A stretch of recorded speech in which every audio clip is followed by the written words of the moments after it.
Welcome to PK Woodworking. This is going to be semi-quick. You can see the mezzanine behind us is in full construction. Hopefully by the end of today we'll have all the rafters in and all the Advantech up there on top. Probably the Advantech won't be screwed down yet, but we'll have it up there so it'll be possible for us to get up there and actually do it. So what I wanted to just say is that, hey, I really appreciate you showing up. Second of all, is that if you want to see the detail of us actually doing the work, I'm going to video some of it today. And we can do something on another video at some point in time. But here's the thing. I've seen hundreds of mezzanine videos. I don't know that you want to see another one. So the only reason I'm going to post it is if I get 200 likes on this video. So 200 likes on this video, I'll post it. Otherwise, it'll just be for my own sanity that I'll record it, my dad and I doing this together. So there's lots of details to this. I want to walk you all around and show you just some of the crazy overdone stuff that my dad decided to do when he engineered this whole thing. So hang on just a second. I think you can see this. Behind me are one of two posts that are going to be installed in total in this entire mezzanine. So everything else will be supported from the rim joist down to the concrete and around the perimeter. The only two parts that are solo are out here in the middle, and you can see behind me, those are 4-layer 2x12s that are glued and nailed together. Some of them are screwed actually too, and then we have these mending plates that are all over it. So there's mending plate at the top, mending plate at the middle, mending plate at the bottom for all of them. And then above that, there's an actual another, I guess, I don't know what you want to call it, but a giant rim joist that's also 4 2x12s that are glued and screwed and nailed. And those have mending plates that are larger on the top, bottom, and sides to make sure that they don't come apart over time if there's ever some kind of a crazy load. I would love to have any structural engineers put any comments in the bottom about this. But this thing is so overbuilt. This is made to be able to handle 150 pounds per square foot. In most of the areas, there's a couple of areas near where the elevator that's at or in the back corner where it's more like 100 pounds per square foot. But again, there's no machine that I'm going to be able to ever put up there or anything I'm going to be able to put up there that's ever going to get to that kind of level of weight. So I think we're way overkill. And then you add on to that the fact that we have 1 1/8" Advantech covering the whole top, which is incredibly stiff and transfers load between all of these rafters also. I think it's going to be pretty significantly strong up here. So I'm going to show you a couple of other pieces of this too, but there's a ton of Simpson in this setup. There's Simpson screws, Simpson bolts, Simpson everything, hangers all over this thing to basically make this way more than it ever probably needs to be. If there's ever an earthquake where I live, I'm going to go underneath the mezzanine. So let me show you some of the pictures here of how we sistered the rafters. So above me, you can see that there are 5 sets up there right now. I've got another like 5 more to add on this side. Something we'll finish easily today. And those are 2 2x12s that are not glued, but they're nailed together. And then they're on they're on the hangers on each side, the 210, LUS 210 hangers from Simpson. And they're screwed with Simpson and lagged into the thing as well. So incredibly stiff on 16 centers, and excited to see like how little bounce there will be up there at the top when we're done. That hole right there is where the elevator will be. So we'll have that framed out today, but the elevator won't be there. That'll be like the thing we do after this thing's all up and done. I really need to get all of this lumber out of here so I can start bringing machines in and getting things from where they are now to inside the actual shop. So, that's kind of the last piece we'll probably get together so we can get machines up into the mezzanine when the mezzanine's finished.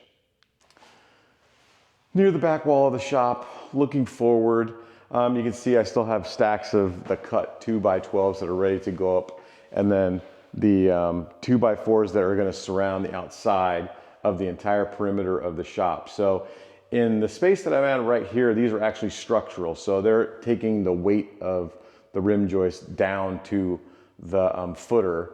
And then around the outside of the rest of the shop where I don't have that, I'm still gonna have them on the wall like that, pushing them out from the wall. So it gives me a little space to do things inside the wall, and also have the walls be an MDF ply versus plywood. I mean, versus having just drywall there, which I'm not a fan of.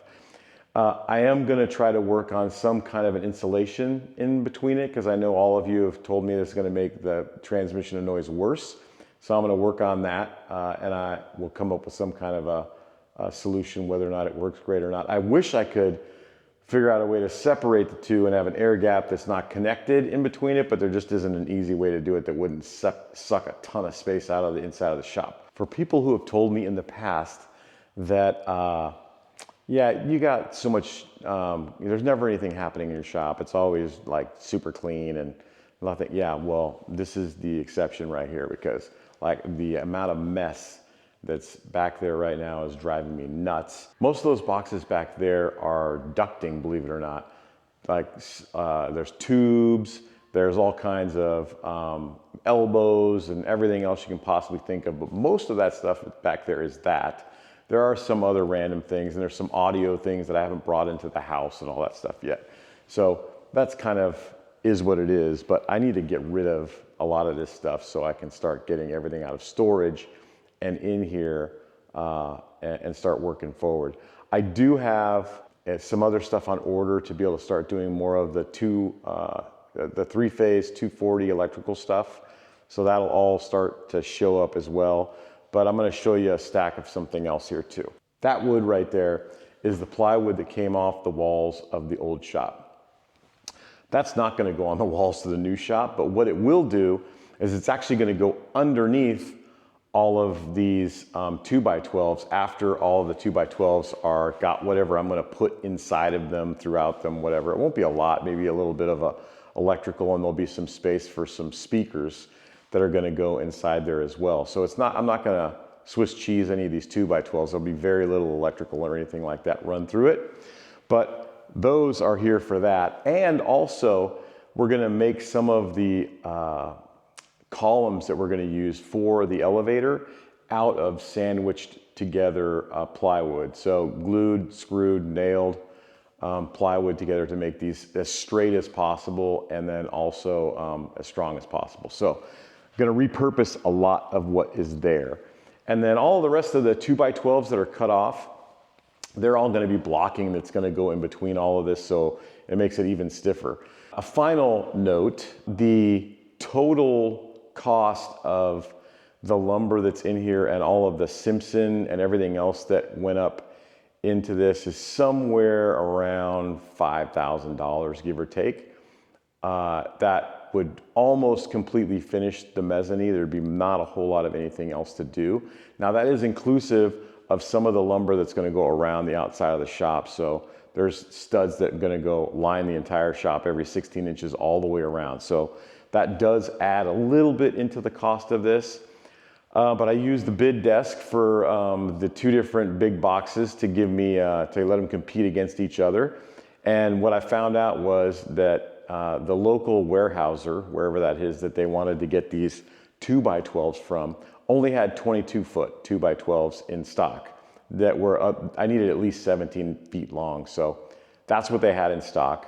And it actually kind of worked out because you get a decent amount of wood, I would say, for most of it, out of the 22-footer, and then the rest of it would, the cutoffs, we're going to use for blocking, or for some of the places where we didn't need as long of a 2x12. And I think we're going to use every single one of these by the end of today, probably. I don't know if the blocking will be up today or not. It probably won't be, I would say. It'll probably take us a couple of days to get the blocking and everything all done. But anyways, I just wanted to give a quick update because I haven't had a video out in a while. And if you really do want to see us doing this stuff today, which is, going to be fun, we'll take a video of it, of the craziness of how we get these things all up here. We'll do that, but I'm only going to do it if there's 200 likes. I'm not going to do it if it's likes, because people say like, it's just voiceover stuff that people have seen before already. So that is all the updates we got so far. Appreciate you hanging out for this short one.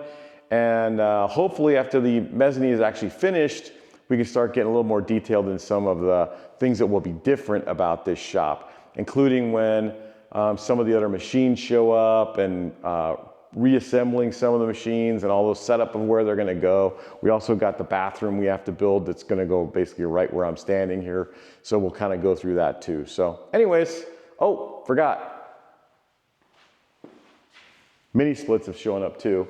So we'll be doing mini splits installs and all that kind of stuff too. So, all kinds of fun stuff on the old channel. Have a great one.